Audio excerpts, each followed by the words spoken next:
Deuxième partie. Des clés divines pour l'exaucement de la prière. Chapitre 9. Surmonter le dilemme de la distraction. Mettre de l'ordre dans ses priorités. Le Seigneur lui répondit : « Marthe, Marthe, tu t'inquiètes et tu t'agites pour beaucoup de choses. Or, une seule chose est nécessaire. Marie a choisi la bonne part, qui ne lui sera pas ôtée. » Luc 10, versets 41 et 42. La plupart des gens dans ce monde sont en quête aujourd'hui d'une clé magique, celle qui ouvrira la porte du succès, de la gloire et de la fortune, la clé pour trouver le bon conjoint, la clé pour vivre heureux et avoir des enfants intelligents, la clé pour rester jeune et beau, etc. Tandis que certains semblent s'être saisis de ce qui apparaît comme une clé magique, sans ancrage ni objectif en Christ, ils continueront à dériver sans but dans la vie. Bien que la définition du succès diffère selon qu'elle vienne du ciel ou du monde, Dieu nous a donné des clés particulières pour la réussite. En fait, toutes les clés dont nous avons besoin pour l'efficacité dans nos relations, famille, ministère, prière et même notre style de vie sain, Dieu nous les a déjà données dans sa parole. Nous avons un point d'ancrage. Cependant, bien que Dieu nous ait donné toutes les clés dont nous ayons besoin pour mener une vie chrétienne réussie, elles ne seront d'aucune utilité si nous n'en faisons pas usage. La plupart des clés du ciel reposent sur notre étagère poussiéreuse parce que nous sommes trop occupés pour nous en saisir. Laissez-moi vous raconter une histoire imaginaire pour illustrer mon propos. Vous êtes-vous imaginé participer à une réunion que Satan et ses forces ennemies tiendraient pour discuter des moyens de semer la confusion dans la vie des enfants de Dieu ? Un auteur s'est senti inspiré pour écrire ce qui suit, et il n'est probablement pas loin de la vérité. Un jour, Satan convoqua une réunion mondiale pour échanger sur les moyens d'empêcher les chrétiens de vivre une relation en profondeur et puissante avec le Christ. L'immense foule s'est tue tandis qu'il se levait pour prendre la parole. « Nous ne pouvons pas empêcher les chrétiens d'aller à l'église, » commença-t-il. « Nous ne pouvons pas les empêcher de lire leur Bible, ni de connaître la vérité. Nous ne pouvons pas les empêcher d'avoir des valeurs conservatrices. Mais il y a quelque chose que nous pouvons faire. » Il marqua une pause. Tous l'écoutaient. « Nous pouvons les empêcher de vivre une expérience intime et constante en Christ. S'ils parviennent à maintenir ce lien avec lui, notre pouvoir sur eux est brisé.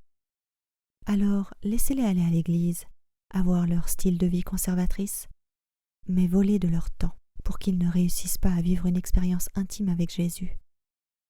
Voilà ce que je veux que vous fassiez. Détournez leur attention afin qu'ils ne s'accrochent plus à leur Sauveur, ni ne maintiennent ainsi un lien vital dans leur journée. » « Comment faire » crièrent ces anges. « C'est simple, » leur répondit-il. « Gardez-les occupés et occupés dans les aspects non essentiels de leur vie, leur inventant des projets innombrables pour occuper leur temps et leur attention. Tentez-les pour dépenser encore et toujours plus, mais aussi pour emprunter. Tenez-les éloignés de leurs enfants. Convainquez les épouses d'aller travailler et les maris de travailler 6 jours sur 7, 10 à 12 heures par jour, pour qu'ils puissent s'offrir un niveau de vie très élevé. Dites-leur qu'ils font tout cela pour leurs enfants. Ah, ceci marche très bien.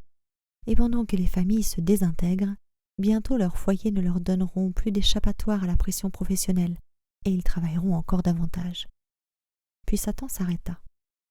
Mais le plus important, c'est de stimuler constamment leurs esprits afin qu'ils n'entendent plus la voix douce et subtile de Dieu. Incitez-les à écouter la radio ou de la musique quand ils conduisent ou se reposent, à laisser la télé, les DVD, les MP3, les iPods allumés constamment dans leur foyer. Ces bruits et cette activité ininterrompue vont encombrer leurs esprits et briser leur union avec le Christ. Remplissez leur foyer de magazines et de journaux. Martelez-les des infos d'actualité 24 heures sur 24. Envahissez leur temps de conduite avec des grandes affiches. Inondez leur boîte mail de publicités, de jeux en ligne, de catalogues de commandes, de newsletters et d'offres promotionnelles, d'articles ou de services gratuits, de faux espoirs. Gardez-les distraits par des bruits incessants, des emails, des SMS et des appels dès leur réveil jusqu'à épuisement, le soir dans leur lit. Même lors de leur temps libre, laissez-les être excessifs.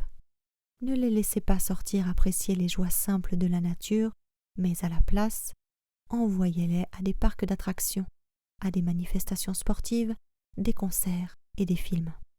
Quand ils se retrouveront dans des réunions fraternelles, impliquez-les dans des cancans, afin qu'ils s'en aillent avec des consciences troublées et des émotions instables. Ne les laissez pas s'encourager ou s'exhorter les uns les autres. Gardez en particulier occupés ceux qui ont le don de l'encouragement et épuisez-les. Par-dessus tout, lorsqu'ils se réunissent, empêchez-les de prier l'un pour l'autre. Si nécessaire, laissez-les s'engager dans le ministère, mais remplissez leur vie avec tellement de causes justes qu'il n'est plus le temps de rechercher la puissance du Christ. Bientôt, ils travailleront avec leur propre force, sacrifiant leur santé et l'unité de la famille pour le bien de cette cause. Alors, nous serons victorieux. Si Satan a réellement en tête de nous distraire, il semble qu'il ait plutôt réussi, n'est-ce pas? Quand on évalue la société dans laquelle nous évoluons et le style de vie que nous menons aujourd'hui, en particulier dans le monde moderne, il s'avère que telle est notre réalité. Nous sommes occupés, occupés, occupés. Il est égal à Satan si nos vies se consument dans le ministère ou le service pour Dieu, comme Marthe, du moment que nous n'ayons pas le temps de nous asseoir aux pieds de Jésus. Ça lui est aussi égal si nous sortons enseigner, prêcher et accomplir l'œuvre du Seigneur, du moment où nous n'avons pas de temps personnel à passer avec le Seigneur de cette œuvre. Après tout, s'il peut nous empêcher de demeurer en Christ, le vrai cep, nos travaux auront été vains. Jean 15, verset 5. Faire du temps passé avec Dieu une priorité. Ces dernières années, la vie et le ministère me semblent de plus en plus chronophages. Je n'ai jamais assez d'heures dans une journée pour faire tout ce qui doit être fait. Cependant, j'ai appris que je dois faire de mon moment de qualité avec Dieu une priorité non négociable dans mon emploi du temps quotidien, car j'ai besoin de sa force et de son aide pour me guider à aller de l'avant, en toute sécurité. Prendre du temps pour nos cultes quotidiens n'a pas pour but de rayer de la liste des choses à faire dans la journée, mais bien de connaître notre Sauveur et notre Roi.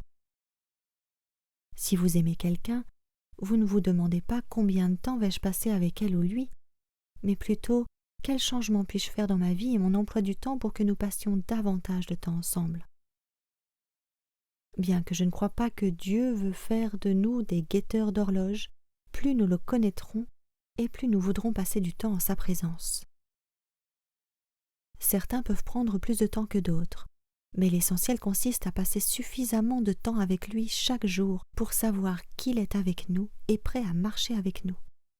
Ellen G. White a écrit « Ne quittez pas votre chambre avant que Dieu vous ait revêtu de puissance. » Nous ne devons pas quitter notre temps précieux avec lui tant que nous n'avons pas cette paix. Il ne s'agit pas de le caser dans notre emploi du temps, mais de nous rendre disponibles pour son emploi du temps. Elle écrit également « Beaucoup de gens, même dans les moments qu'ils consacrent à l'adoration, ne peuvent jouir des bénédictions qu'apporte une véritable communion avec Dieu. Ils sont trop pressés. Ils se hâtent de traverser le cercle de la présence aimante du Christ, s'y arrêtent un instant peut-être, mais n'attendent pas le moindre conseil. Ils n'ont pas le temps de rester avec le divin Maître, et c'est chargé de leur fardeau qu'ils retournent à leurs tâches. Ces ouvriers ne pourront pas réussir vraiment tant qu'ils n'auront pas appris le secret de la force. Ils doivent prendre le temps de penser, de prier, d'attendre de Dieu le renouvellement de leurs énergies physiques, mentales, spirituelles. Ils ont besoin de l'action ennoblissante du Saint-Esprit. Tout cela les enflammera d'une vie nouvelle. Leur corps lasse, leur esprit fatigué seront revigorés, leur cœur lourd sera soulagé. Mon ami Pavel Goya, dans le livre Un miracle après l'autre, raconte l'histoire, décrit comment, après sa conversion en Roumanie communiste, il prit l'engagement envers Dieu qu'il ne quitterait jamais son lieu de prière et d'adoration du matin, quelle que soit la raison, tant qu'il ne saurait pas que Dieu était avec lui et qu'il l'accompagnerait durant toute la journée. Il tint cette promesse, même lorsqu'il eut une panne de réveil un jour, sachant qu'il honorait sa promesse faite à Dieu. il raterait un cours important à l'école avec l'un des professeurs communistes les plus sévères qu'il lui ait été donné de rencontrer. Bien que craignant les conséquences de son absence, il prit du temps avec Dieu aussi longtemps qu'il en avait besoin, environ 2 heures. Lorsqu'il arriva à l'école, il découvrit que le cours qu'il avait raté avait été annulé parce que le professeur était malade. Une autre fois, Pavel eut encore une panne de réveil et cette fois-là, il avait une réunion importante avec le commissaire régional à la construction, parce qu'un supérieur indiscipliné lui avait refusé des salaires. Se rendant compte qu'il ne lui restait que 15 minutes, il attrapa ses vêtements et s'apprêtait à sortir lorsque Dieu lui rappela qu'ils n'avaient pas encore passé de temps ensemble. Pavel savait que rater un tel rendez-vous serait néfaste et qu'il risquait son emploi, mais il savait que son rendez-vous avec Dieu était plus important. Il s'arrêta dans son élan et s'assit pour lire sa Bible et prier. 2 heures plus tard, il se rendit au rendez-vous qu'il avait raté, incertain de ce qu'il y trouverait, mais assuré de ce que Dieu était avec lui. Lorsqu'il arriva, il découvrit avec joie que le commissaire avait été retenu toute la matinée par diverses réunions. Pavel n'avait donc pas manqué son rendez-vous. À cet instant précis, l'homme ouvrit la porte de son bureau et avança jusqu'au fauteuil où Pavel attendait. Ce dernier fut en mesure de lui faire part de son problème, qui fut rapidement résolu. À de multiples reprises dans sa vie, et même lorsqu'il servait dans l'armée communiste roumaine, Dieu fit des miracles pour Pavel, lequel avait fait de son culte avec Dieu sa priorité. Ellen G. White elle-même était connue pour ses longues heures passées avec la parole et dans la prière. Se levant souvent vers 2 ou 3 heures du matin, elle demandait la sagesse et les directives d'en haut pendant de longues heures. Rester éveillée toute la nuit pour prier ne lui était pas inhabituel. Bien que faible et de santé fragile durant la plus grande partie de sa vie, elle reçut de la force via la prière. Il était évident que Dieu la bénissait, tandis que sa vie remplie du Saint-Esprit a touché la vie de millions de gens jusqu'à aujourd'hui. John Wesley a un jour déclaré « J'ai tellement de choses à faire que je passe plusieurs heures en prière avant de pouvoir faire quoi que ce soit. » Martin Luther était du même avis. Si je ne réussis pas à prendre 2 heures en prière chaque matin, le diable remporte la victoire toute la journée. Quant à S. Gordon, il a écrit « Les gens importants sur la terre aujourd'hui sont ceux qui prient, non pas ceux qui parlent de prière, ni ceux qui disent qu'ils croient à la prière ou qui l'expliquent, mais bien ceux qui prennent le temps de prier. Ils n'ont pas le temps qui doit être pris à autre chose. Cette autre chose est importante, très importante et urgente, mais pourtant moins importante et urgente que la prière. Il existe des individus qui donnent la priorité à la prière et qui regroupent le reste de leur emploi du temps autour de et après la prière. Voilà les individus qui aujourd'hui agissent le plus pour Dieu dans le salut des âmes, la résolution des problèmes et le réveil des églises. À propos d'hommes de prière puissants, je ne pense pas que nous ayons de meilleur exemple que celui de notre Seigneur et Sauveur Jésus-Christ. Il ne lui était pas plus facile de s'isoler et de prier que ça ne l'est pour nous aujourd'hui. Personne n'a eu une vie aussi remplie et aussi chargée de responsabilités que celle de Jésus. Cependant, il consacrait beaucoup de temps à la prière. Il était constamment en communion avec Dieu, et c'est à maintes reprises que nous lisons des explications comme celle-ci. Vers le matin, pendant qu'il faisait encore très nuit, il se leva et sortit pour aller dans un lieu désert où il se mit à prier. Marc 1, verset 35. Lui se retirait dans les déserts et priait. Luc 5, versets 15 et 16. Jésus se rendit à la montagne pour prier et il passa toute la nuit à prier Dieu. Luc 6, verset 12. Il se peut que nous soyons occupés, et même très occupés, mais ce n'est pas une excuse pour rater nos moments de qualité quotidien avec Dieu. Nous ne sommes pas plus occupés que ne l'était Jésus, et nous ne le serons jamais. Jésus était tellement occupé qu'il n'avait bien souvent pas le temps de manger, parce qu'il devait se charger des besoins de ceux qui le pressaient. Pourtant, c'était justement pendant ces moments les plus chargés qu'il passait ses nuits dans la prière. Par conséquent, il retournait à son œuvre renouvelé et revigoré. Nous avons beaucoup à apprendre de son exemple. La petite croyance que nous avons dans l'efficacité réelle et la puissance de la prière est douloureusement prouvée par le peu de temps que nous lui accordons dans nos vies quotidiennes. Si nous comprenions réellement le don que Dieu nous a fait dans le rendez-vous divin de la prière, nous ne nous organiserions plus pour caser la prière dans nos emplois du temps, mais nous chercherions à organiser notre emploi du temps autour de la prière. Nous serions en train de prier tout au long de la journée. Chaque décision à prendre serait un appel instantané à la prière, et non à triturer nos cerveaux fatigués. Charles Spurgeon, revivaliste célèbre connu pour son succès dans le ministère grâce à la prière, a déclaré « Parfois, nous croyons être trop occupés pour prier. C'est une grosse erreur, car prier fait gagner du temps. Si Dieu est réellement libre d'agir puissamment dans nos vies, quelque chose doit changer. Nos priorités. Le ciel et ses attraits sont devant nous, un poids éternel de gloire que nous pouvons perdre ou gagner. Qu'en sera-t-il entre les deux? Votre vie et votre caractère témoigneront du choix que vous avez fait. Je suis très inquiète de voir beaucoup d'individus être indifférents envers les sujets d'une importance infinie. Ils sont toujours occupés à des choses moins importantes, tandis que le thème réellement important est sorti de leur pensée. Ils n'ont pas le temps de prier, d'observer ni de sonder les Écritures. En somme, ils sont trop occupés pour effectuer la préparation nécessaire à la vie future.